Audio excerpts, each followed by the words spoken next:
Hi, I'm David Dusek for Golfweek, and I'm here at TPI, the Titleist Performance Institute in Oceanside, California.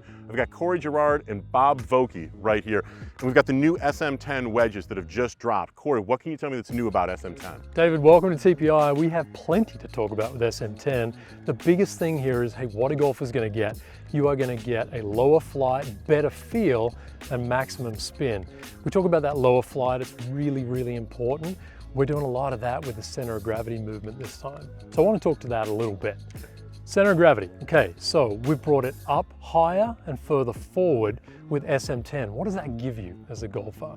That higher CG is going to give you a lower, more consistent ball flight. You can really attack the pin. And also that forward CG helps that club face square up at impact. So instead of seeing it lay open a little bit, that short shot to the right, it really wants to square up and give you that more consistent shot. Vogue, from back in the day, how often do players talk to you about wanting to flight their wedges lower? It sounds like all the time. Gotcha. All the time. What's the advantage of What's the advantage of flighting it lower? You're going to hit the ball closer to the hole. Well, I like You're that. Hit more putts. I tell you. I got that. That's it. Tell me about the shaping, Vogue, of these wedges.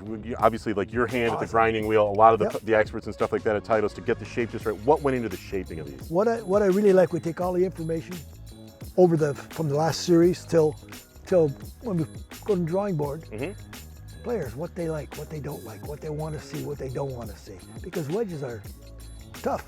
Because you see the whole thing. See how large that is? Like a pancake. It's wide open. You start manipulating. If it doesn't look pleasing to the eye, you lose that confidence. Corey, talk to me a little bit about the grooves and the face treatments that go into the SM10. Yeah, so TX9 grooves with the SM10 wedges, they are really going to give you a more consistent flight. So we do a ton around this cutting process to give you the very best performing grooves.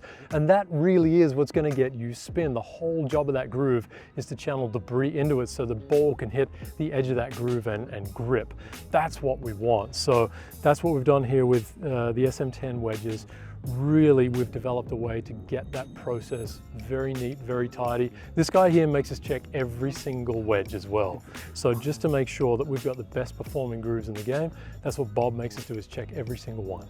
Bob, one of the keys to good wedge play is obviously getting the club to work through the turf, work through the sand well. That comes down to soul grinds. Talk to me a little bit about some of the things that go into finding the perfect soul grind. What do you like about some of the soul grinds that are in SM10? What we've always done, it's all been developed by tour, working with all the tour players, getting all the information, what they like, what they don't like, the types of shots they want to hit for their technique, and the shot they're trying to hit. So basically it's a lot. We get a lot of feedback and we go back to the drawing board and we take all that and away we go. Gotcha. We do prototypes, we bring it back out, let big player look at it, and then we go and say, now we got it. Cool. Corey, what types of soul grinds and anything special that's coming out now with SM10? Yeah, a new one here for SM10, the return of the 54M. It's one of the most popular ones on tour.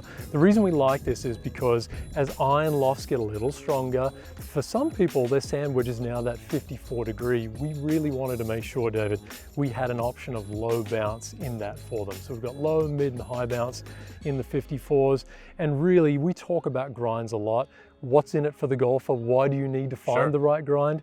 The whole job of this sole is to give you the best contact possible in all conditions. And we're really looking for contact between grooves 2 and 5, nice and low on the club face.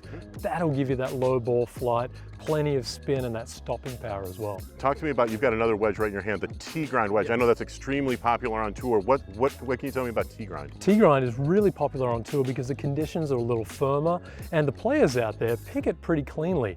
They love this club, David, because when they lay it open, the last thing a golfer wants to see is that leading edge sticking up off the ground. T-grind, it hugs the ground really nicely and slides underneath the ball. Gotcha. Bob, I know this isn't the Dusek grind, but this is a D-grind that's right here. What can you tell me about D-grind? Well, I like the D. What happened when we originally, how it was developed, we had the DM grind, and then we had players. They just need it. Sometimes they poke. A little time it's grabbing in the bunker a little bit, or in the rough. So that's when we said, well, that's when we added a little bit more bounce. Okay. Developed the D-grind. And it's very, very, very popular. Awesome. Thanks a lot, Bob. Thanks a lot, Corey. And if you're going to be in the market for some new wedges in 2024, talk to a good custom fitter about the new Titleist SM10 family of wedges.